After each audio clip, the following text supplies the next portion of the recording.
जैसे ही Modi full protocol के साथ अपने रूम से निकलते हैं, सारे स्नाइपर रेडी हो गए थे मोदी को मारने के लिए। अगस्त के आखिरी दिनों में एसवीआर के इंटेलिजेंस ने कुछ अजीब रेडियो फ्रीक्वेंसीज को इंटरसेप्ट किया, जो अचानक से ढाका और उस एससीओ समिट की लोकेशन के पास एक्टिव हुए और इसके तार सीधे अमेरिका की CIA से जुड़ते हैं और इतने ही फोन पर एक इनक्रिप्टेड लाइन जुड़ती है और दूसरी तरफ से भारत के national security adviser Ajit Doval. 1 सितंबर 2025 ये बात है टेंजिंग के एक 5 स्टार आलीशान होटल की, जहां एससीओ समिट के लिए पूरी दुनिया के नेता आए हुए थे, लेकिन भारत के प्रधानमंत्री के लिए एक ऐसी साजिश रची जा रही थी जिसे सोचकर आपके होश उड़ जाएंगे। पीएम मोदी अपने रूम से निकल के फुल प्रोटोकॉल के अकॉर्डिंग अपनी बुलेट प्रूफ कार की तरफ बढ़ते हैं, लेकिन तभी एक ऐसी घटना होती है जिससे पूरी दुनिया के इंटेलिजेंस एक्सपर्ट्स के होश उड़ा दिए। होता क्या है, जैसे ही पीएम मोदी अपनी गाड़ी की तरफ बढ़ते हैं, वहां मौजूद रूसी एजेंसी के लोग पीएम मोदी के चारों तरफ से घेरा बना लेते हैं और उन्हें उनकी गाड़ी में ना बिठाकर पुतिन की हाई अल्ट्रा सिक्योर कार में बिठा देते हैं। ये कोई छोटी बात नहीं है कि एक देश का प्रधानमंत्री दूसरे देश के राष्ट्रपति की गाड़ी में बैठे, ऐसा डिप्लोमेसी के इतिहास में शायद कभी होता है। लेकिन तभी पूरी दुनिया इंटरनेट पे और न्यूज वाले न्यूज चैनल्स पे चिल्लाने लगते हैं कि देखिए मोदी और पुतिन की दोस्ती कितनी गहरी है कि एक गाड़ी में जा रहे हैं। लेकिन सच्चाई कुछ और ही थी। ये दोस्ती का दिखावा नहीं बल्कि मौत के मुंह से निकालने की एक आखिरी कोशिश थी। मोदी और पुतिन की गाड़ी जब वेन्यू पर पहुंचती है तो भी एक ऐसी घटना होती है। एक्चुअली होता क्या है, वेन्यू पर पहुंचने के बाद पूरे 45 मिनट तक ना अपनी गाड़ी से मोदी उतरते हैं और ना ही उनके साथ बैठे पुतिन उतरते हैं और इतने ही फोन पर एक इनक्रिप्टेड लाइन जुड़ती है और दूसरी तरफ से भारत के national security adviser Ajit Doval. तभी पुतिन मोदी को समझाते हैं कि मिस्टर मोदी, हमारी एजेंसीज ने दुश्मन के बीच हुई बात को इंटरसेप्ट किया है और आपकी गाड़ी सेफ नहीं थी, आपकी जान को खतरा था। तभी दूसरी साइड से अजीत डोभाल बोलते हैं कि सर, खतरा वहां एससीओ समिट में नहीं था बल्कि खतरा हमारे पड़ोस में बैठा है। अजीत डोभाल मोदी को बताते हैं कि एक बहुत बड़ा असैसिनेशन प्लॉट इंटरसेप्ट हुआ है और इसके तार सीधे अमेरिका की CIA से जुड़ते हैं। बस अब पीछे जाके हम डिटेल में जानते हैं। होता क्या है, ठीक 4 दिन पहले 27 अगस्त 2025 बांग्लादेश के ढाका शहर में एक 5 स्टार होटल में 50 साल का टेरेंस नाम का एक अमेरिकन व्यक्ति आता है 3 सूटकेस के साथ। और जब वो चेक इन कर रहा होता है तो चेक इन करते टाइम भी अपने आप को कोई एक अमेरिकन बिजनेसमैन बताता है, लेकिन सच तो ये था टेरेंस कोई बिजनेसमैन नहीं बल्कि अमेरिकन खुफिया एजेंसी CIA का वेल ट्रेन्ड कोवर्ट ऑपरेटिव था। और वो वहां किसी बिजनेस के लिए नहीं बल्कि एक ऐसे ऑपरेशन को अंजाम देने आया था जो पूरी दुनिया का नक्शा हिला देती। जो अपने साथ वो 3 बैग लाया था उसमें कोई बिजनेस सैंपल्स नहीं थे बल्कि उनमें भरे हुए थे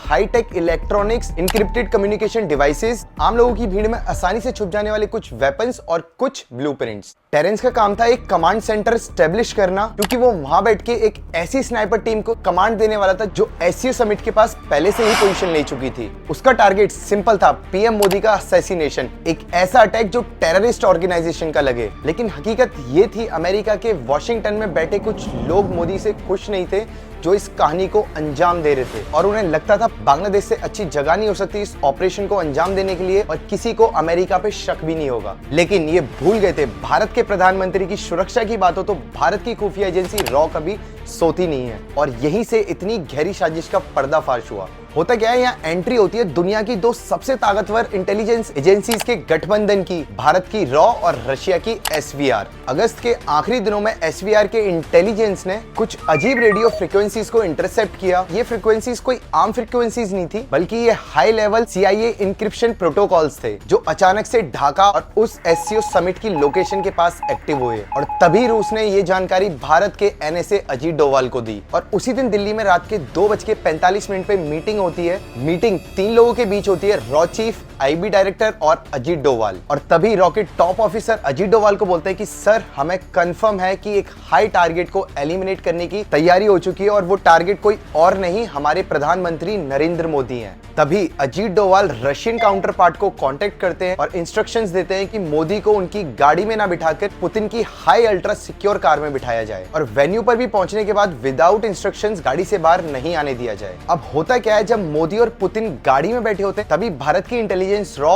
और रशिया की इंटेलिजेंस SVR ने एक प्लान बनाया। उन्हें पता था स्नाइपर या हेड स्क्वाड तभी अटैक करेगा जब उन्हें ढाका में बैठे टेरेंस की कमांड मिलेगी और अगर टेरेंस का ही कनेक्शन काट दिया जाए तो पूरा ऑपरेशन ही बेकार हो जाएगा। और फिर शुरू हुआ ऑपरेशन साइलेंट टेकडाउन। 1 सितंबर 2025 ढाका का वो 5 स्टार होटल जिसमें टेरेंस कमरे में बैठ के आखिरी तैयारियां कर रहा होता है और अपनी ड्रिंक एंजॉय कर रहा होता है और अचानक से उसे 2 सिप के बाद अपनी ड्रिंक का टेस्ट अजीब लगता है। टेरेंस की ड्रिंक में स्मार्टली एक ऐसा केमिकल मिक्स किया जा चुका था जो कुछ सेकंड में इंसान के नर्वस सिस्टम को बंद कर देता है। ये कोई रैंडम जहर नहीं था बल्कि ये एक हाई ग्रेड असैसिनेशन वेपन था जिसका इस्तेमाल दुनिया की सिर्फ टॉप एजेंसीज के द्वारा ही किया जाता है। जैसे ही टेरेंस ने वो ड्रिंक पिया और उसे पता चला ड्रिंक में कुछ मिलाया जा चुका है तो उसने कांटेक्ट करने की कोशिश की, लेकिन उसके हाथ पैर बिल्कुल काम करना बंद कर चुके थे और ठीक 20 मिनट बाद वो जमीन पर गिर जाता है और उसकी खुद के ही जाल में फंस के मौत हो जाती है। जैसे ही टेरेंस की खबर अमेरिका एम्बेसी तक पहुंचती है वहां भगदड़ मच जाती है कि उनके हार्डकोर CIA एजेंट के साथ ऐसे कैसे हो गया।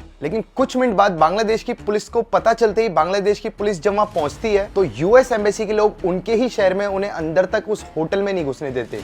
आमतौर पर किसी भी विदेशी यात्री की मौत पर लोकल पुलिस इन्वेस्टिगेशन करती है, पोस्टमार्टम होता है, लेकिन यहाँ फोर्सफुली सब किनारे कर दिया गया। अमेरिका एजेंट्स ने तुरंत टेरेंस की बॉडी को अपने कब्जे में लिया, कोई पोस्टमार्टम तक नहीं हुआ और बिना इन सब के उसकी बॉडी को एक स्पेशल प्राइवेट जेट में अमेरिका भेज दिया गया। और जो वो 3 बड़े सूटकेस थे जिनमें टेरेंस ब्लूप्रिंट्स, इलेक्ट्रॉनिक एविडेंसेस और हथियार लेकर आया था, वो भी US एम्बेसी के लोगों ने जब्त कर लिए। बात यहीं पे खत्म नहीं होती। टेरेंस की मौत के बाद लंदन और वॉशिंगटन में बैठे साइबर एक्सपर्ट ने लगातार 9 घंटे काम किया और टेरेंस के वजूद का हर एक डिजिटल फुटप्रिंट मिटा दिया। उसका करियर, उसकी हिस्ट्री, उसका सर्विस रिकॉर्ड, सब कुछ इतनी सफाई से गायब कर दिया गया कि टेरेंस नाम का कोई आदमी था ही नहीं। US army special operations command के स्पोक्समैन ने 1 सितंबर को एक अजीब सी स्टेटमेंट दी। उन्होंने कहा उनका कोई भी कमांड इंस्पेक्टर मारा नहीं गया। ये सब सुन के महज ऐसा लग रहा था कि US अपना पल्ला झाड़ रहा है। उन्होंने इनफैक्ट क्लेम भी किया कि जिस इंसान की बात हो रही है वो इंसान यूनाइटेड स्टेट्स में एक नॉर्मल आदमी है और जिंदा है। 4 सितंबर लेफ्टिनेंट एलियट स्कॉट ने यहां तक कह दिया कि ढाका में उनका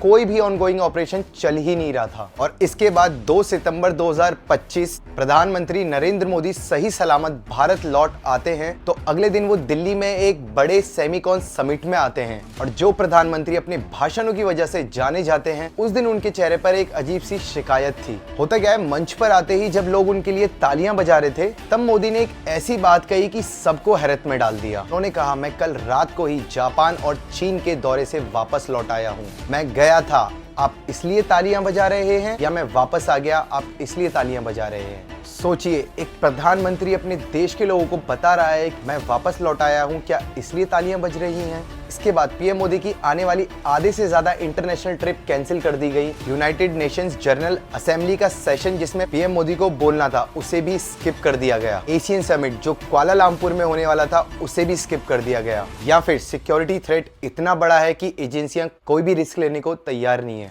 इस पूरी साजिश के पीछे आखिर मंशा क्या थी? अमेरिका जो भारत को अपना स्ट्रेटेजिक पार्टनर बोलता है वो ऐसी नापाक साजिश क्यों रचना चाहता था? इसे समझने के लिए आपको थोड़ा सा हमारे पड़ोस में देखना पड़ेगा। पिछले कुछ समय से क्या हो रहा है? बांग्लादेश में पूरी तरह से तख्ता पलट हो गया, हिंसा हुई, दंगे हुए। हालांकि नेपाल में भी ऐसी स्थितियां पैदा की जा रही हैं जो वहां पे अशांति आए। श्रीलंका का भी पॉलिटिकल और इकोनॉमिक हाल सब लोग जानते ही हैं। ये सब अचानक नहीं हो रहा। भारत के आसपास के देशों को डिस्टेबलाइज करके एक इनविजिबल फोर्स भारत के इर्द गिर्द एक रिंग ऑफ फायर बना रही है। हम सब जानते हैं CIA का इतिहास रहा है दूसरे देशों में रिजीम चेंज कराने का, चाहे वो साउथ अमेरिका हो, मिडिल ईस्ट हो या एशिया। जब कोई नेता उनके हिसाब से नहीं चलता, जब कोई देश अपनी इंडिपेंडेंट पॉलिसी फॉलो करता है, आंख में आंख डालकर बात करता है, तो उनका अहंकार ट्रिगर होता है। आपको क्या लगता है, क्या सच में अमेरिका भारत में बड़ा रिजीम चेंज प्लान कर रहा था? क्या वो सच में प्रधानमंत्री मोदी को अपने रास्ते से हटाकर अपना कोई पपेट नेता बिठाना चाहते थे? अपनी राय कमेंट में जरूर लिखना और चैनल को सब्सक्राइब करना।